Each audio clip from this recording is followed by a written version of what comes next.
Welcome to the second installment of YPTC's Staying Afloat Arts and Culture series. My name is Justine Townsend, and I'm one of the leaders of YPTC's Arts and Culture Specialty Group. Today, we are going to get weird. We're talking all things weird on the application checklist for the SVOG. The Shuttered Venue Operator Grant applications will be available April 8th. Before we get started, don't forget, you must apply for the PPPL before March 31st, 2021. There is still time.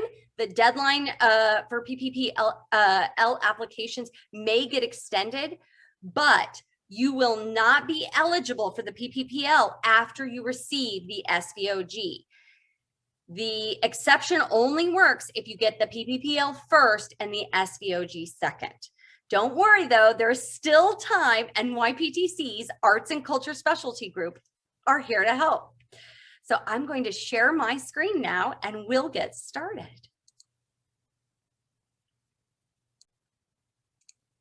Okay, we are YPTC. This is a little bit about us.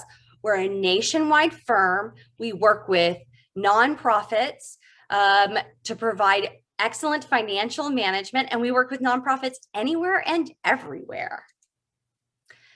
The first thing you need to do is go to sba.gov and review the application checklist for the Shuttered Venue Operators Grant. Don't be daunted by this list. If you're still deciding whether or not it is worth it, the SBA has said that if all SVOG funding is expended during the program's initial phase, that they will issue $0 placeholder supplemental awards that could subsequently be modified to add funds in the event that Congress appropriates additional monies for the program. This means that you would not have to apply again, and you would be first in line for funding should Congress appropriate additional resources to the SVOG. So even if you're worried that because there's a priority groupings and you don't have a 90% revenue loss and you think it's going to be all gone by the time they get to you, don't worry. They are going to issue those $0 placeholders. And there's already talk about another stimulus bill, so there could be more funds appropriated. It is worth it to go ahead and apply now. The checklist is broken up by the type of entity applying. The first section is for all applicants, so no matter what type of entity you are, all of those apply to you. So that's going to be the background documents, the financial documents, and the standard forms. The next section is just for live venue operators or promoters, theatrical producers, or live performing arts organization operators. Then the next section is only for motion picture theater operators. And then the next section is only for museums. And then the final section is only for talent representatives. So make sure you're looking at the correct section for what your organization is required to submit. We're going to go through all of the weird items that are non-financial this week in less than 10 minutes.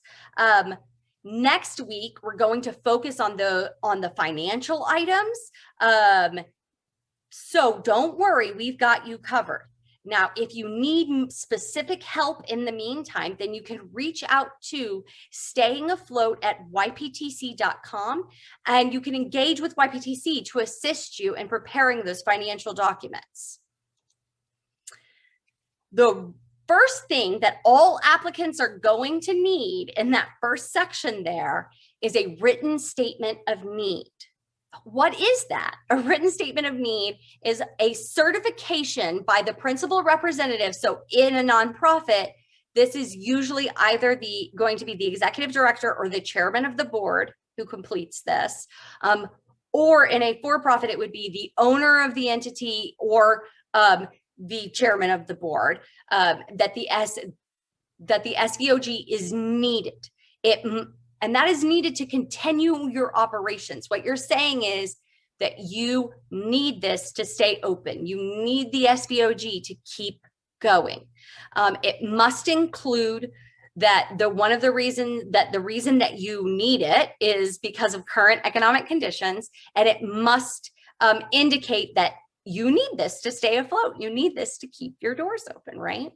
And then intent. You need to communicate your intent to remain open or to reopen. If your organization is still completely closed, then they want to get from you an estimated reopening date. Now, I know a lot of organizations that have canceled performances, canceled exhibits are now starting to realize that now that we're getting more vaccines out there, that the world is going to be reopening soon.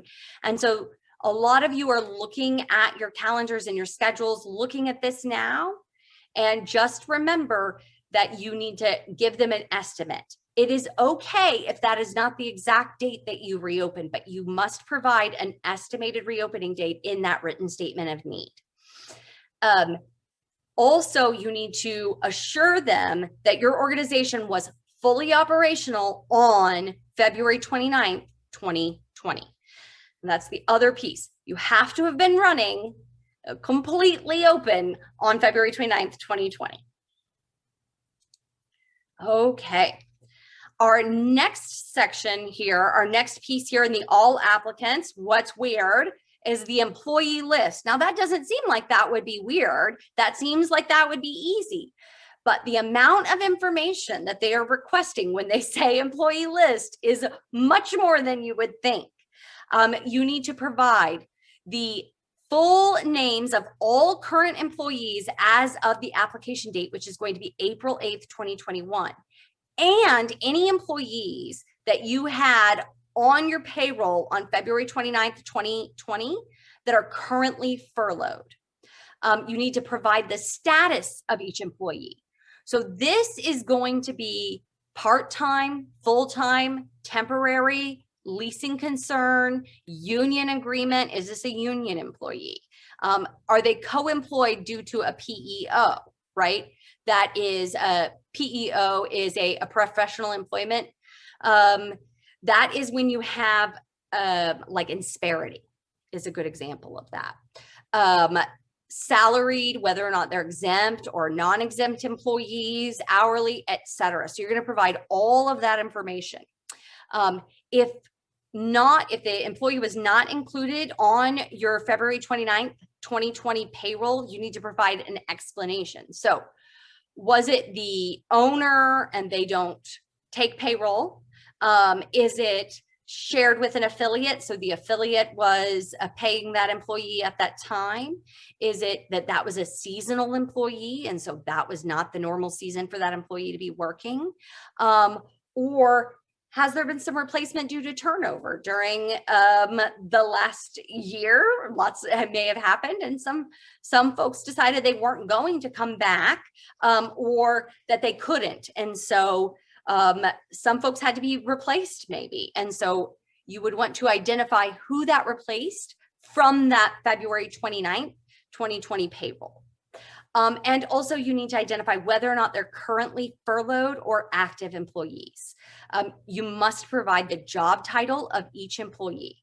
So I've provided a couple of fun examples here. So Artie McArterson is a development officer, salaried, exempt, included in the February 29th, 2020 payroll, and is full-time and active.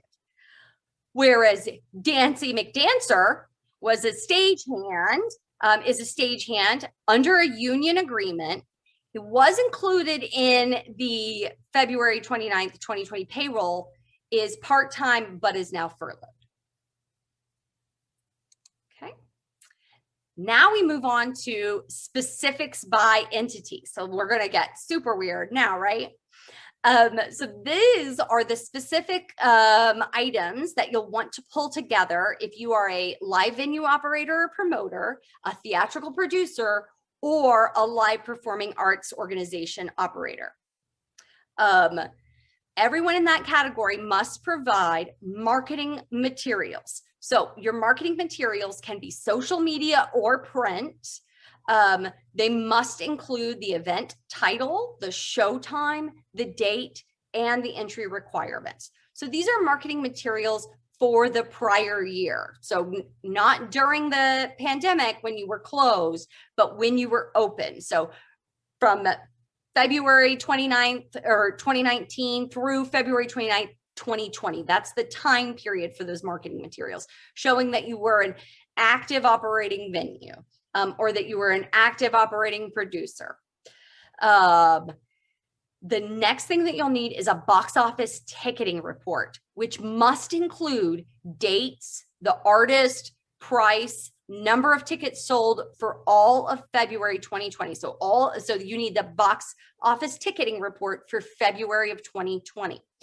Now, if your organization is seasonal and you don't have any performances in February, if that's an off month for you, then you just need to pick the December 2019 or January 2020 box office report. They will take that instead.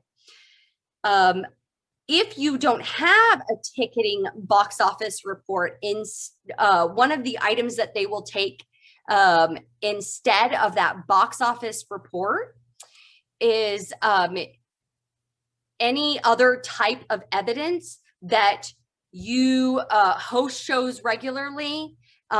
One of the key pieces of evidence that you could present instead of this box office report is agreements with outside promoters, or agreements with artists for performances. If you're a live venue operator, you must provide floor plans which demonstrate the defined performance and audience areas. The audience area must be a fixed area, right? So it has to be, this is where the audience always is in this space. It is one of the eligibility requirements, and this is where they're going to prove up that eligibility requirement, is right here. The other thing that you need to provide is proof of equipment, audio mixing, lighting rig, and a public address system. This is not either or, it is all three. You must provide proof of all three.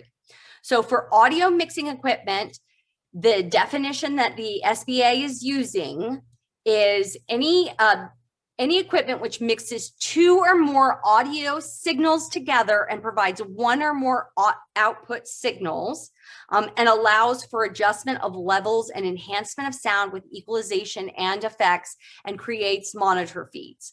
Ways that you could prove that would be through your itemized insurance. If you have an insurance policy and it itemizes out all of your equipment, that would do it. Receipts, invoices showing that you purchased the equipment, pictures of the equipment in the venue are proof. For the lighting rig, and if you rent your sound mixing equipment, if you don't own it and you rent it, then just showing those rental agreements and the receipts for those rental instances is enough. That'll be plenty. They're going to take that. The definition that they are using for a public address system is any electronic system with at least one microphone, amplifier, and loudspeaker, which uses the volume of a human voice, which increases the volume of a human voice, musical instrument, or other acoustic sound source, or recorded sound or music. So again, itemized insurance policies, receipts, pictures, or if you rent your public address system, then those rental agreements and proof of payments in the past.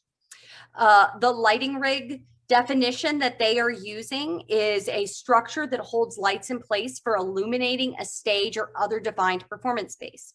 Now, some venues have just the structure there because so often lights are brought in by the performers or by the different presenting companies. So your venue might only have the structures there, but not the actual lighting equipment.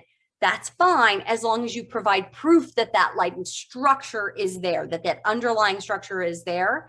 And again, same types of proof. We want insurance policies with that listed out, receipts, pictures, any proof will be good there. Okay, the the promoter for a promoter of theatrical producer or live performing arts organization operator, you will also need, because you don't have your own venue, you're going to need a list of all the venues where you have promoted, produced, or managed live events between January 1st, 2019 and February 29th, 2020. Now, you can prove that up with, so it's not just the list, you also have to prove it. So you will need to demonstrate either with those marketing materials, backing up those venues and listing those venues, or with the contracts and agreements with the venues. I'm going to go ahead and tell you a big hint here. The contract with those venues is going to be better evidence and make a stronger case for you. So I would just start with those agreements, include those agreements. If you have a regular space where you're, let's say that there's one kind of concert hall in your community, and all of the fine arts organizations in the community use that concert hall, well, everybody then also has some kind of leasing agreement to be able to use that venue and when they can use it.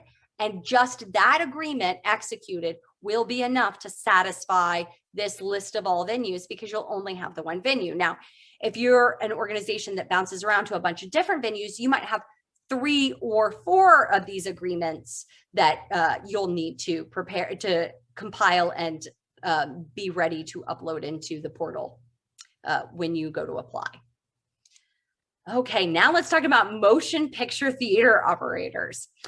You must also provide a floor plan that must identify the projection booth, or proof of equipment that proves ownership of a cinema projection system, and provide a photo of at least one auditorium in the facility. And that photo must include a picture of that projection system. So you have to show the projection system in the photo. The floor plans must show a fixed area with fixed seating. So if you are a motion picture theater operator who has seats that move around and reconfigure, that is not, you're not going to be eligible for this. You have to have fixed seating. That is a requirement for this grant for motion picture theater operators. You must provide marketing materials, which include the motion picture title and show times. It can be social media or print. It doesn't matter. Same thing with the section we just completed. All of these are going to require those marketing materials, and all of them are going to be fine to show social media or print. Your box office ticketing report. This must include the dates, price, number of tickets sold for all of February 2020. So they want to know where you were right before things shut down. So they're wanting those box office reports for that month. If the theater was in operation but had no performances in February, again, same thing as before. You can select 1 month between 1 month before, a couple months before. It's really anytime between January 2019 and January 2020. Pick one of those months and you can provide the box office ticketing report for that month. Okay, now museums. Museum, you got to show a floor plan. Now, if your outdoor, if your performance venue in your museum is an outdoor space, then you also need to provide the plan of grounds, which is just a floor plan for outside, right? And again, that seating must be fixed. And it must be a fixed seating area. So sometimes with outside, we're all sitting on the ground, but the area where seating occurs does not change.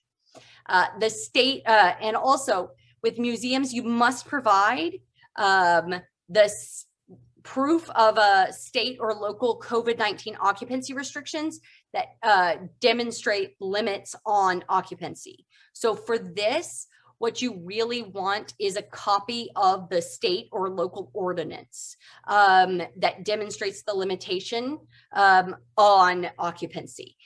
You can usually find this on your state or local government websites. Now, if you're a talent representative, then you will need to provide contractual or consultant agreements that include the talent represented, the venues used, and evidence of bookings. That means that they were actually performing prior to that February 29th, 2020 date. And depending on the number of contracts, you might not have to provide all contractual agreements, but you need to provide at least enough to prove evidence of your lost revenue. You need to provide a list of individuals represented, because in order to qualify, this is where they're checking your eligibility here, you must, as a talent representative, represent at least two. You must represent at least two individuals to qualify. And you must provide, if you represent venues, then you must provide the list of venues. And again, must be at least two. You must include talent represented in 2019 and 2020, venues where they performed, performance dates, and notations of which performances were canceled due to COVID-19. So if you have a long list of performances that you had booked, that you had contracts and agreements for, but then they were canceled, you need to identify which ones were canceled. Okay, next week we're going to get deep into those financials and what you need to prepare, but some of this stuff might take you a while to gather up, especially hunting down floor plans and insurance policy lists and old receipts for your sound mixing rentals from 2019. All of those items might take you a little time. So we're starting there, but don't worry, next week we will cover that financial piece. If you're concerned and you feel like you're going to need more help, you can reach out to YPTC's Staying Afloat team and engage them to assist you with your application process. Here are some resources in the meantime. I really suggest this Shuttered Venue Operators Grant FAQs. It's 26 pages, but you really, anytime you have a question about what kind of detail, where to get it, what alternative information you could provide, what alternative documents you could provide, the information is there in the FAQs. It might be a little dense, but it's there. Just make sure you're reading the most current one. Okay, we'll see you next week to keep arts and culture organizations afloat. Have a wonderful day.